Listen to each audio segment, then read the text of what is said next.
I don't know about you, but I'm always looking for something that I can get on the table quickly. This weekday shrimp boil is just the thing.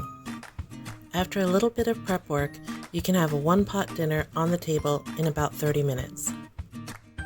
Add some nice bread or a salad and you've got a feast.